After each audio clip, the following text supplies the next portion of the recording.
সম্মানিত উপস্থিতি, বেশিরভাগ যুবক বড় আফসোস লাগে, তারা একটু কোরআন তেলাওয়াত করতে পারবে এই তৌফিক হয় না। অনেক যুবক কোরআন পড়া জানে, কিন্তু কোরআন পড়বে এই তৌফিক হয় না, এই শক্তি তার ভাগ্যে জুটে না। অনেক যুবক আছে অনেক কিছু জানে, অনেক কিছু করে, কিন্তু কোরআন শিখতে হবে, কোরআন শিখে কোরআন তেলাওয়াত করতে হবে, এরকম চিন্তা ভাবনাও রাখে না। বড় আফসোস লাগে। অনেক যুবক আছে, দিনী ভাই আছে, মাশাআল্লাহ 5 ওয়াক্ত নামাজ পড়ে, মুখে বড় বড় দাড়িও আছে, গিটের উপরে কাপড় পরে, সব ঠিক আছে, কিন্তু এই যে যৌবন কালটাকে কাটিয়ে ফেলছে, এখানে সেখানে নষ্ট করে ফেলছে, আল্লাহ তাআলা কি ওকে জিজ্ঞাসা করবেন না এই যৌবন কালটাকে কোথায় সে কাটিয়েছে? আল্লাহ তাআলা কি বলবেন না যে হে আব্দুল্লাহ, তোমাকে তো যৌবন কাল দেওয়া হয়েছিল, ওই যৌবন কালে তো তুমি কোরআন তেলাওয়াত করতে পারতে, কোরআন তো তুমি শিখতে পারতে, কোরআনের তুমি অধ্যয়ন করতে পারতে, কেন তুমি তোমার যৌবন কালটাকে, ওই যৌবনের সময়টাকে তুমি কেন কাজে লাগাওনি? ওটা তুমি কোন কাজে লাগিয়েছো? কোথায় তুমি নষ্ট করেছো? আল্লাহ তাআলা তো একজন যুবককে জিজ্ঞাসা করবেন কিয়ামতের দিন। আমাদের মধ্যে থেকে যারা কোরআন তেলাওয়াত করতে জানি না, কোরআন নিয়ে গবেষণা করি না, কোরআন পড়ি না, নিশ্চিতভাবে কিয়ামতের দিনে আপনাকে জিজ্ঞাসা করা হবে আপনার সময় সম্পর্কে। যৌবনের প্রচুর মূল্য রয়েছে, যৌবনের যে কত মূল্য, বিশেষ করে যে যুবকরা কোরআন এবং হাদিসের চর্চা করে, কোরআন এবং হাদিস পড়াশোনা করে, তারাই জানে যে সময়ের মূল্যটা কত।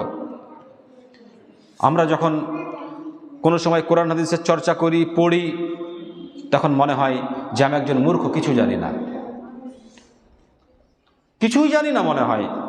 2-4 ঘন্টা যদি পড়ি তা মনে হয় সময়টা নিমিষের মধ্যেই চলে গেল, কিছুই তো জানতে পারলাম না, কি শিখলাম।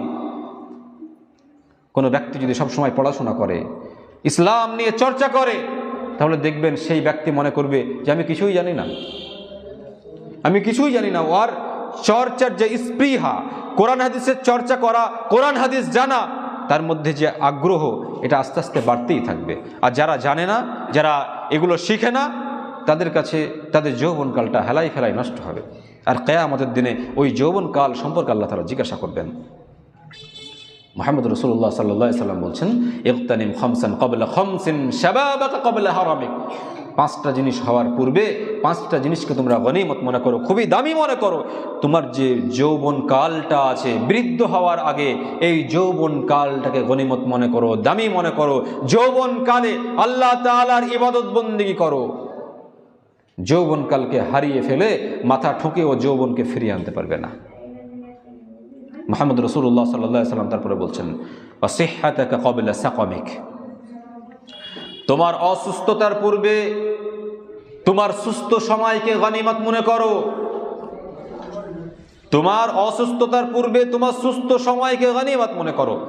আজকে তুমি সুস্থ আছো, আজকে তুমি হেঁটে চলে বেড়াতে পারছো, হাঁটাহাঁটি করতে পারছো, কালকে যখন তুমি অসুস্থ হয়ে যাবে, বিছানাগত হয়ে যাবে, তখন তোমার ওই সুস্থতার কথা স্মরণে আসবে, ওই সুস্থতার কথা মাথায় আসবে যে আমার তো একটা সময় অতিবাহিত হয়েছে, সেই সময়ে আমি সুস্থ ছিলাম, আজকে আমি অসুস্থ হয়ে গেছি, আজকে আমি বিছানাগত, এই বিছানায় শুয়ে শুয়ে আমাকে পেশাব পায়খানা করতে হচ্ছে, অথচ একটা দিন এমন অবস্থায় আমার কেটেছে যে আমি পূর্ণাঙ্গ সুস্থ ছিলাম, পূর্ণাঙ্গ আমার যৌবন ছিল, সব কিছু ঠিক ছিল, কিন্তু সেই সময় তো আল্লাহ তাআলাকে ডাকিনি, সেই সময় তো আল্লাহ তাআলার ইবাদত বন্দেগী করিনি, সেই সময় তো আমি কোরআন অধ্যয়ন করিনি, সেই সময় তো আমি আল্লাহ তাআলাকে সন্তুষ্ট করার জন্য যে কাজগুলো করা প্রয়োজন সেই সব কাজগুলো তো করিনি।